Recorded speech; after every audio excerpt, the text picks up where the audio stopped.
ven, conoce a Cristo y no vas a tener problemas, tus problemas se van a acabar. No lo digan nunca, jamás, eso no es cierto. ¿Me escuchó bien? Si alguna vez se lo dijeron, no es cierto. Si alguna vez usted lo dijo, no es cierto. Va a seguir teniendo problemas.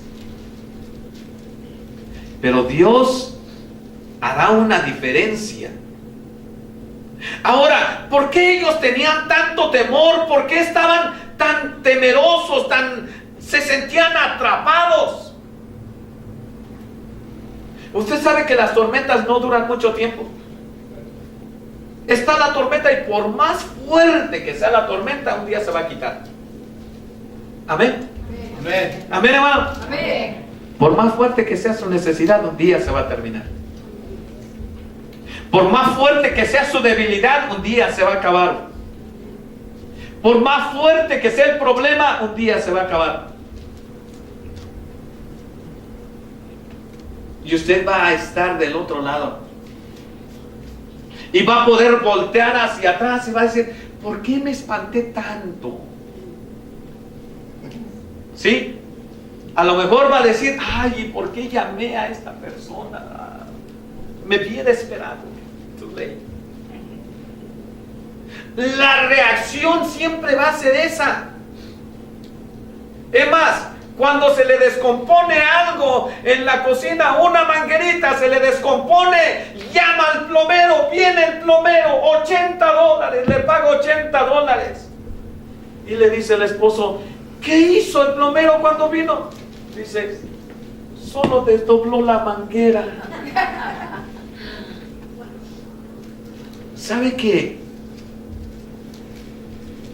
las tormentas de repente son así?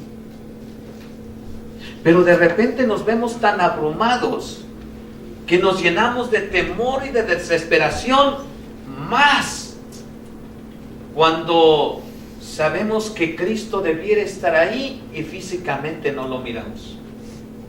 Físicamente no nos damos cuenta. En las dos ocasiones Jesús le reprende por no ser gente de fe,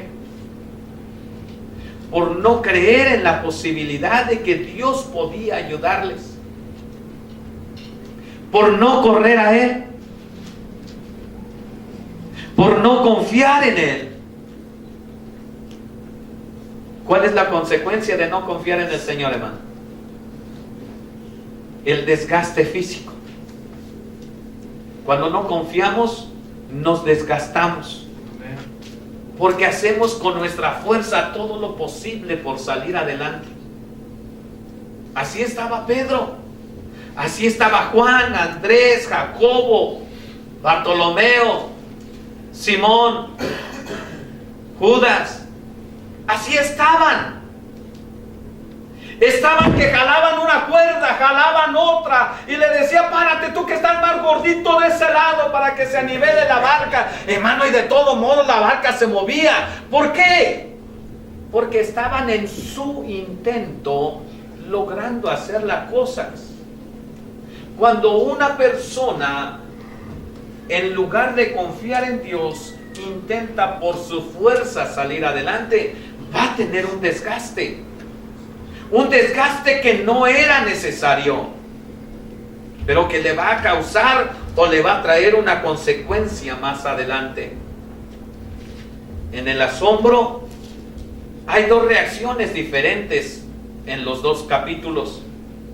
En el primer capítulo, en el capítulo 8, se está narrando todo lo que sucede.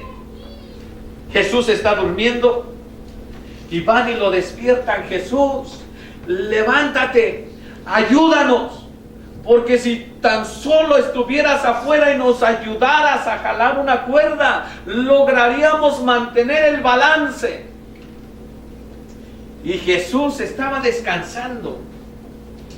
Entonces se levanta Jesús y le habla a la tormenta. ¿Qué le dice a la tormenta? Enmudece. Y se termina la tormenta Y hay una reacción de los discípulos. ¿Qué es lo que le dicen los discípulos? Los discípulos vienen, se acercan a Jesús y se ven entre ellos. Y ya sabe que cuando alguien se siente un poquito apenado, habla en secreto. ¿Sí se ha dado cuenta de eso? Sí. O le dice algo al oído al otro hermano y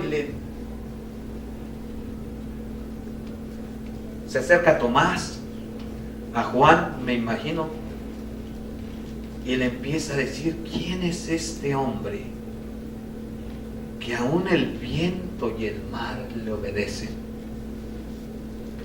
¿Quién es este hombre que aún el viento y el mar le obedecen?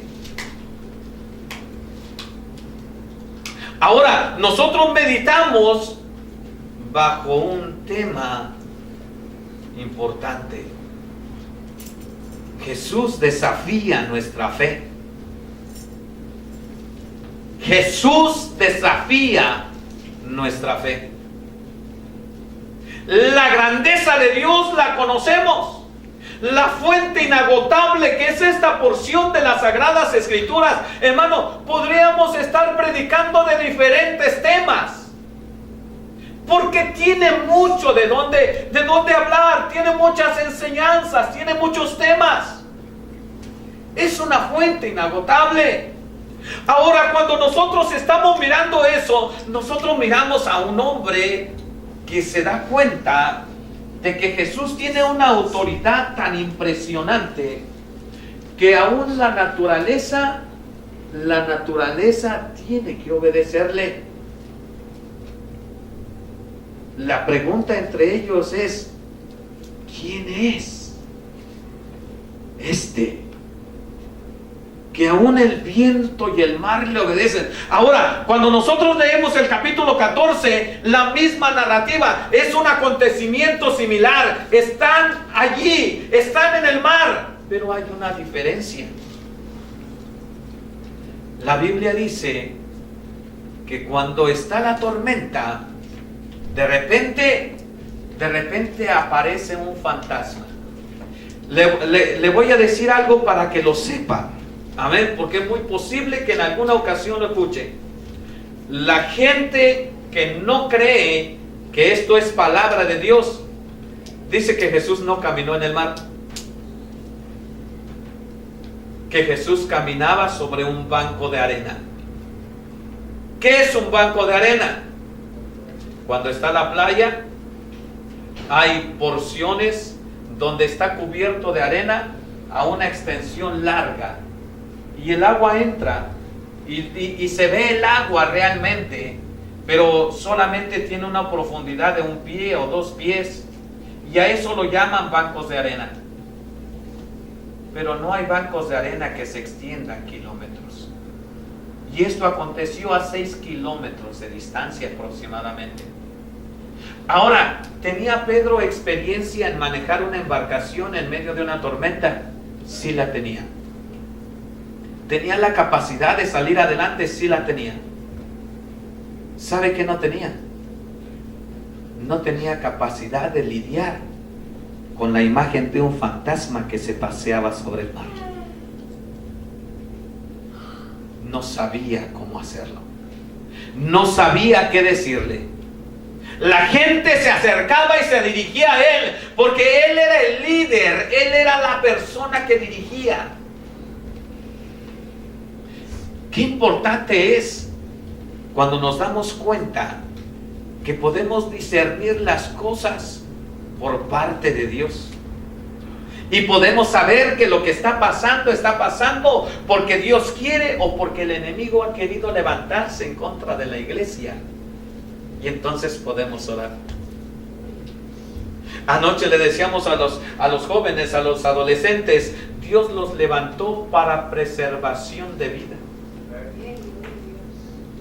Dios los levantó para ser el instrumento del cambio. Dios los levantó para que el Señor se glorifique en ustedes. Hoy nosotros podemos pensar que cuando nosotros nos damos cuenta que hay un Dios poderoso que tiene autoridad aún sobre la naturaleza, entonces ese Dios es el que nos va a ayudar para que para lo que Él nos ha levantado podamos cumplirlo. Allí estaba Pedro como líder y la gente se le acerca y hay algo que sucede. Pedro lo ve y ellos exclaman: es un fantasma. Y Jesús le dice: no, soy yo, no temáis. Y Pedro le contesta: si eres tú, ¿qué dice? Manda que yo vaya a ti. Y sabe que si eres tú, Jesús ya lo había escuchado. Jesús ya lo había escuchado. Estaba orando por 40 días y 40 noches Jesús. Y de repente es arrebatado por el diablo y es llevado para ser tentado, dice la Biblia. Y Jesús siente hambre. Y el diablo le dice: si eres hijo de Dios, haz esto. ¿Recuerdan? No es la primera vez que Jesús escuchaba eso. Pero tampoco es la primera vez que nosotros miramos una observación en el Evangelio según San Mateo acerca de Jesús orando. Y oraba después de una situación bien difícil, hermano. En el capítulo 14, cuando se comienza a estudiar, a leer el capítulo 14, tal vez usted quiera mirar, regrese su Biblia donde empieza el capítulo 14 y se dará cuenta que hay un título. ¿Cómo dice ese título, hermano? ¿Cómo? Muerte de Juan el Bautista. Muerte de Juan el Bautista. ¿Qué es lo que acababa de suceder? Acababa de suceder un hecho bastante fuerte. Herodes había mandado decapitar por petición de su esposa a Juan el Bautista. Y la Biblia dice que sus discípulos tomaron el cuerpo, las dos partes del cuerpo, lo llevaron a enterrar y dejando el cuerpo fueron a Jesús